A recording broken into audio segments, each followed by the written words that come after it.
Bonjour à tous, on part à Clairefontaine ce lundi pour une nouvelle émission Quintet Flash et c'est un Quintet Plus qui va se disputer dans le prix Merci aux partenaires 2023, prix Equidays. C'est un handicap pour poulain pouliche âgé de 3 ans, c'est la distance classique des 2400 mètres ici, avec un parcours de Clairefontaine qui permet aux finisseurs quand même de s'exprimer pleinement. Mais bon, on va voir tout ça avec mon analyse, avec un lot quand même qui tient la route et qui me plaît beaucoup, avec des éléments certainement prometteurs.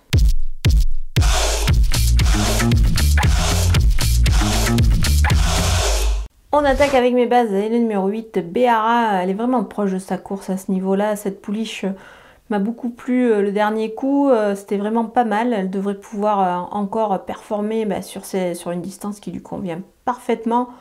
Pour moi, c'est vraiment la jument, enfin plutôt la pouliche à battre ici. Le numéro 3, Clair de Lune, elle a déjà bien fait sur cette piste de Clairefontaine et sa dernière sortie la montre vraiment au top.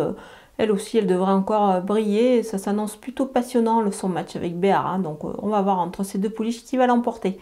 Le numéro 4, Autodidacte, encore une pouliche qui devrait pouvoir réaliser une belle performance. Elle a gagné lors de son seul essai sur ce parcours, donc c'est plutôt intéressant. Elle a l'aptitude à la piste, on n'en doute pas. Elle devrait encore se mettre en évidence ici. Pour moi, c'est vraiment une belle chance également. Les opposants avec le numéro 6, Rue de l'Aude, elle est confirmée dans les quintets, on l'a déjà vu, elle n'a jamais déçu à ce niveau de la compétition. Moi je pense qu'elle devrait encore pouvoir se mettre en évidence ici, surtout sur une distance qui lui convient parfaitement. Elle est vraiment pas loin de réaliser une belle perf. Maintenant j'ai une préférence pour mes 3 pouliches parmi les bases, mais attention, elle peut pourquoi pas aussi se mêler à l'emballage final, notamment pour le succès. Le numéro 1, Orion Rock, c'est un poulain qui est régulier, qui est confirmé sur la distance. Il peut pourquoi pas se révéler d'entrée de jeu dans les handicaps. Il en a tout à fait le profil. Le numéro 9, Perséide, n'a peut-être pas une marge énorme, mais attention, elle est certainement perfectible quand même. Moi, je m'en méfie, parce qu'en plus, revenir sur une distance un peu plus longue, ça peut l'avantager. Le numéro 10, Streetwood, il est en forme, mais l'opposition est certes un petit peu plus relevée. C'est pour cette raison que je vois plus pour une place... Voilà, on va quand même s'en méfier ici, il est capable de réaliser une performance intéressante. Mon coup de poker, c'est le numéro 2, Sea Breaker. Elle a déjà pointé le bout de son nez à ce niveau de la compétition, alors pourquoi pas ici, mais alors on la verra peut-être plus pour une place quand même à ce point-là, mais je vais m'en méfier. Les outsiders avec le numéro 12, White Glory, il a pris du poids, il vise un peu plus haut dans cette épreuve, mais bon, on va quand même s'en méfier pour une place. Le numéro 5, Lacajou, il faut voir à cette valeur pour sa première dans les handicaps.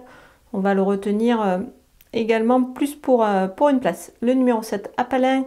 Le terrain pénible a un peu dérangé le dernier coup. Je pense qu'il sera beaucoup mieux cette fois, donc il mérite un petit crédit. On va quand même le glisser dans une combinaison élargie ici. Le numéro 14, Godway de Saon, elle est performante et se plaît sur la distance, mais attention, on la verra plus pour une place quand même à ce niveau de la compétition. Le numéro 15, Warelia, sur sa régularité, on va s'en méfier aussi quand même. Elle peut créer pourquoi pas une petite surprise, ça pimenterait un petit peu les rapports de ce quintet. Le numéro 11, Hermano, sa forme est sûre, mais il faut voir à cette valeur quand même, il n'a pas de marge énorme.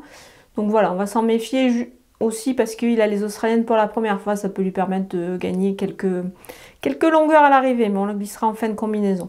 On termine avec les délaissés et le numéro 16, Pure Power. Il aurait été plus à son affaire dans la deuxième épreuve, c'est pour cette raison que je vais l'écarter ici. Le numéro 13, Alicanto, c'est une petite rentrée, je vais patienter un coup. On verra pour la prochaine fois. Voilà, on a passé en vue tous les partants de ce Quintet Plus. Je vous laisse avec ma sélection et mes conseils de jeu.